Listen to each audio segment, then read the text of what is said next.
Hi అండి. ఇవాళ మనం పనస గింజలతో కర్రీ అనేది చేసుకుందాం. మసాలా కర్రీ చూసారా, సింపుల్గా మనం పనస తొనలు అనేది తీసుకొచ్చుకుంటాం కదా, వాటిలో మనకి గింజలు వస్తాయి కదా, వాటితో మనం ఎలా కర్రీ చేసుకోవాలనేది చూపిస్తాను. ఇదిగోండి, ఇవైతే గింజలు, పనస గింజలు మనం పనస తొనలు తెచ్చుకుంటే వాటిలో వస్తాయి కదా, వాటిని శుభ్రం క్లీన్ చేసుకొని కుక్కర్లో వేసి ఒక 5-6 విజిల్స్ రానిస్తే మనకి మెత్తగా ఉడుకుతుంది. ఇలా ఉడికిన వాటిని పైన తోలంతా తీసేయాలండి. ఇట్లా పైన మనకి రెడ్గా ఉన్నదలా తీసేయాలి. అది ఉంటే ఏంటంటే కొంచెం చేదులా తగులుతుంది.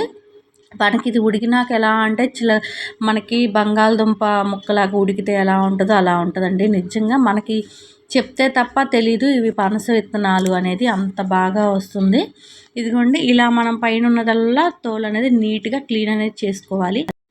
ఇలా అన్నీ క్లీన్ చేసుకోవాలి. అలానే ఒక పెద్ద ఉల్లిపాయ, టమాటా, పచ్చిమిరపకాయ, అంటే మన గ్రేవీకి సరిపడా. ఇలానే మనం మసాలా దినుసులు చెక్క, లవంగ, యాలకులు, పచ్చి కొబ్బరి, కొంచెం సోపు, బిర్యానీ ఆకు, లైట్గా చికెన్ మసాలా అనేది వేసుకుంటున్నాము.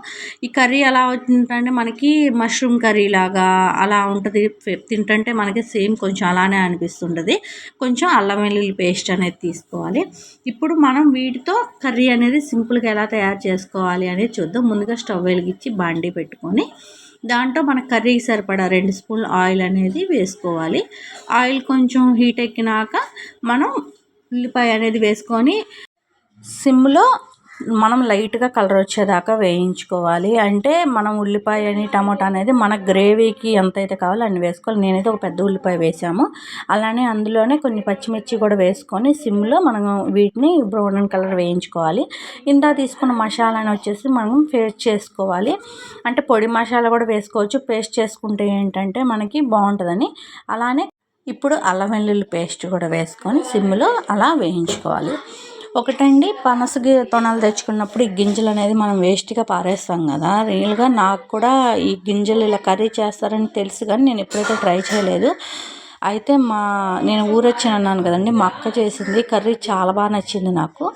ఇదిగోండి, ఇప్పుడు ఉల్లిపాయలు వేగినాక టమాటా ముక్కలు కూడా వేసుకొని ఇందాక మనం మసాలా చూపించాం కదండి, అది వచ్చేసరికి మనం మెత్తగా పేస్ట్ అలా చేసుకోవాలి. చికెన్ మసాలా ఎలా చేసుకుంటామో అలా చేసుకోవాలి. ఇప్పుడు టమాటా ముక్కలు వేగినాక కొంచెం ఉప్పు, అలానే కొంచెం పసుపు వేసి వేయించుకోవాలి.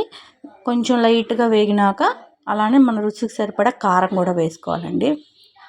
వీటిని, ఈ విత్తనాలని, పనస విత్తనాలని మనము తిన్నాక పారేయకుండా వాటిని కాల్చుకుని తిన్నా కూడా బాగుంటుందండి. అవి టేస్ట్ బాగున్నాయి.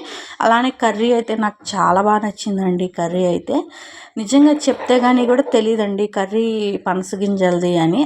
టేస్ట్ మాత్రం నార్మల్గా చాలా బాగుంది. ఎప్పుడు మనం తినే కర్రీస్ లానే ఉంది. ఇదిగోండి, ఇప్పుడు మనం ఇందాక ఉడకబెట్టుకొని తీసుకున్న పనస గింజల్ని తీసుకొని పైన తోలనే తీసాం కదా, ఇప్పుడు వాటిని కూడా వేసి కాసేపు అనేది వేయించుకొని మనం మసాలా మిక్సీ వేసాం కదా, ఆ మసాలా వేసి కొన్ని వాటర్ వేసుకొని వేయించుకోవాలి. చూసారు కదా, చూస్తుంటే గ్రేవీ ఎలా ఉందో, కర్రీ టేస్ట్ కూడా అలానే ఉందండి. మీకు ఈ కర్రీ తెలుసా? మీలో ఎంతమందికి ఈ కర్రీ తెలుసు అనేది నాకు కామెంట్ చేయండి.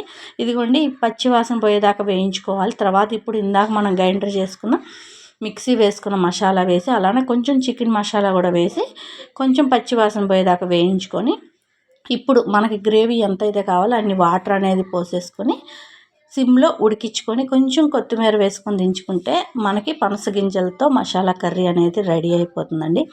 చాలా సింపుల్గా అయిపోతుందండి కర్రీ. ఇది చపాతీలోకి కానీ, వెజిటబుల్ రైస్లోకి కానీ, పలావ్లోకి కానీ, వేటిల్లో కూడా కర్రీ అనేది చాలా టేస్ట్గా ఉంటుంది. అంటే మనకి చికెను పన్నీర్ కర్రీ లాగా అనిపిస్తుంది కర్రీ. ఇదిగోండి, నీరంతా ఇంకిపోయింది, ఆయిల్ అనేది పైకి తేలింది. చూసారు కదా, కర్రీ రెడీ అయిపోయింది. చూసారు గింజ ఎంత మెత్తగా ఉడికిపోయిందో. తింటుంటే మనకు అసలు కూడా తెలియదండి ఇది పనస గింజలతో చేసాము అని. కర్రీ చాలా సింపుల్గా అయిపోయింది. టేస్ట్ కూడా చాలా బాగుంది.